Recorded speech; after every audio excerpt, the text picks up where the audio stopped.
কাল মৌলভীবাজার যাচ্ছেন প্রধানমন্ত্রী তারেক রহমান। এদিন সদর ও শ্রীমঙ্গল উপজেলায় তৃতীয় ধাপে ফ্যামিলি কার্ড বিতরণ কর্মসূচির উদ্বোধন করবেন। একই সাথে যোগ দেবেন জনসভায়।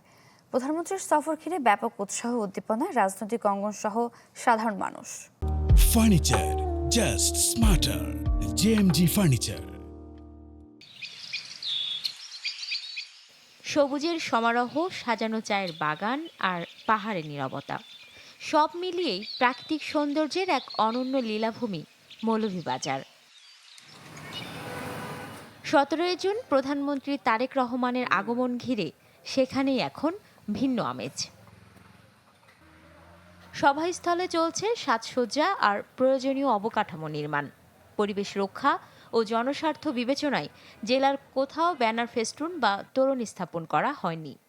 মাননীয় প্রধানমন্ত্রীর নির্দেশেই তোরণ ফেস্টুন এই সমস্ত আমাদেরকে নিষেধ করা হয়েছে, কারণ এটা অনেক অপচয়, অনেক টাকা অপচয় হয় এবং জনগণেরও দুর্ভোগ হয়।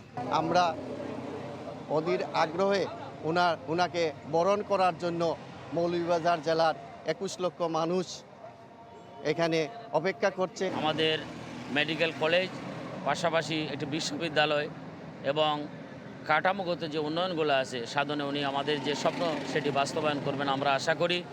ফ্যামিলি কার্ড বিতরণ কর্মসূচির আওতায় শ্রীমঙ্গলের মির্জাপুরের 1 নম্বর ওয়ার্ড এবং রাজনগরের ট্যাংরার 7 নম্বর ওয়ার্ডের তালিকাভুক্ত পরিবারগুলো সরাসরি পাবেন সরকারি সুবিধা। কার্ড দেওয়ার পরে খুব সুন্দরভাবে আমরা চলতাম পারমু, মাসে মাসে টাকা পাইমু, যে একটু আয় দায় করতে পারমু, খাইতে পারমু। টাকা পাইলে ভালো ফ্যামিলি চলবো, কষ্ট হইতো না।